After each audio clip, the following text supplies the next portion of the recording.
It is the dialogue which we still have to deal with. Yes. The fatwa of kafir, you mentioned two imams, which I know of Imam al-Ash'ari.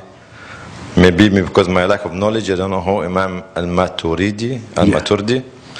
And I wish that you could have mentioned the opinion of Imam Ahmad bin Hanbal regarding the kufr. Yes. The kufr. The kufr. You see, you mentioned Imam Ahmad bin Hanbal and others at the end regarding that the terrorists are Khawarij and the Khawarij are terrorists.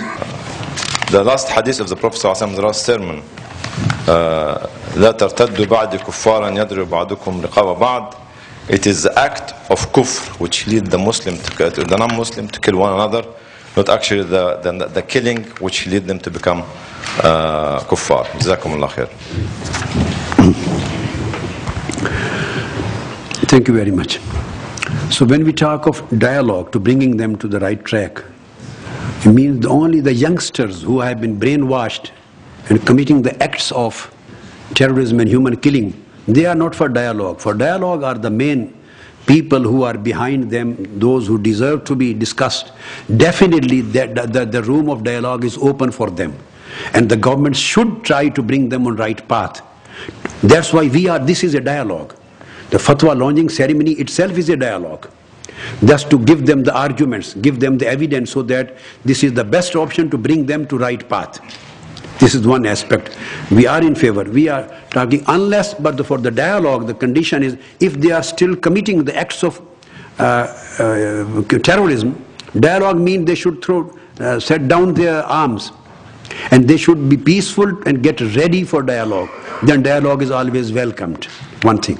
Reference, as far as the Imam, I have quoted, 17 Aimma, including Imam Bukhari, up to Allama Ibn Taymiyyah. Including Allama Ibn Taymiyyah is the highest authority Imam of Imam Ahmad bin Hanbal mazhabs, and he declares this act kufr.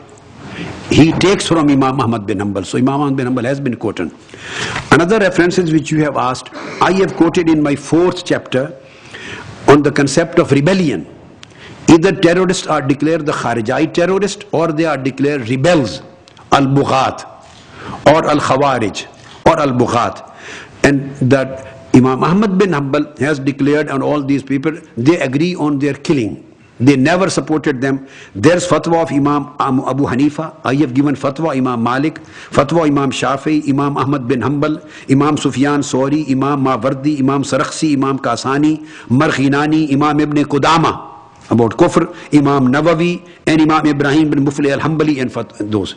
And finally the latest Salafi ulama, Sheikh Abdul Aziz bin Bagh, Allama Nasiruddin Albani and Ibn al-Fawzan. They declared that these 2 days terrorists are the Khawarij. So there are 2 different views. One declared them kafir, I have explained. Majority, the Kharijai terrorist. Other view is that they don't declare them kafir, but they declare that their termination and killing is wajib. It is compulsory on the Muslim governments to terminate them. So no one, not a single scholar in the classical period of Islam is in favor of saving them or protecting them. Everyone is, consensus opinion is that you have to terminate them. Then majority says that this act is kufr, and minority of Imam says this is rebellion.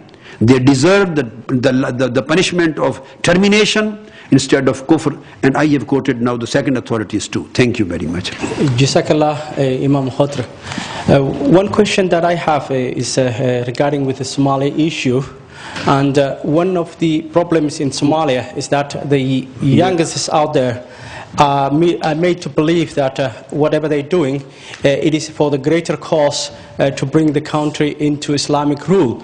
And I listened very well your lecture, but when they are asked why you're killing, for example, young people who are graduating from a faculty of medicine, they're saying all these things are just for the sacrifice to get the country Islamic rule, and they blow themselves out, and they send young kids into that. What do you want to say to the young Somalis who might be lured to this situation?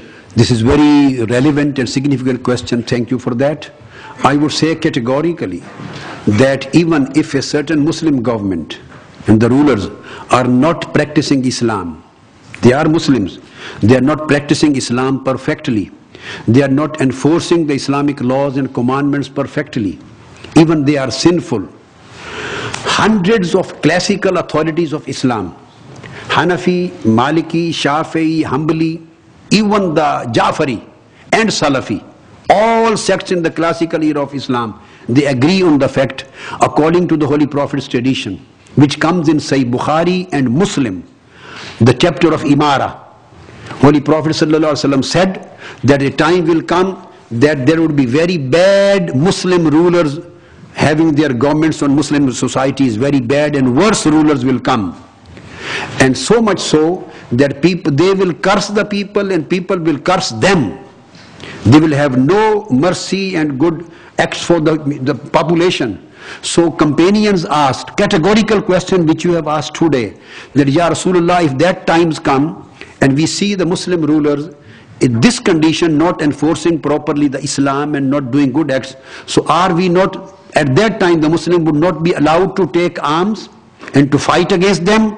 Holy Prophet ﷺ said, no, you would not be allowed. You can hate them, you can correct them through all other means, but taking up arm against the government, even it is not practicing properly, is not allowed. Because this will amount to an anarchy. Islam has given the ways. Amr bil Maruf, Nahy Anil Munkar. You can perform your own political party. You can declare your own manifesto. You can participate in the elections. You can go in the peaceful rallies. You can do protests against them. You can go your membership in the parliament. You can go to the court. All possible peaceful, constitutional, democratic ways and means are open for the Muslim world, like the other non-Muslim world. You should adopt, but only single thing is not allowed, to take up the arms and start fighting against your rulers, because this is terrorism, and this is the Kharijite way. Kharijite terrorists use the same slogan. They say, we want complete implementation of Islam. Same thing. And that's why we are killing the people. The same mentality is working now. So only this particular thing is banned. All other peaceful, democratic, constitutional ways are open for people. Thank you. Thank you. This is in Bukhari and Muslim hadith. We have 5 more minutes, and we'll entertain one question here and one at the back. Shaykh al-Islam, assalamu alaikum. Wa alaikum assalam. Majid Nawaz, co-director of Quilliam Foundation. Thank you. I want to thank you for your presentation. It was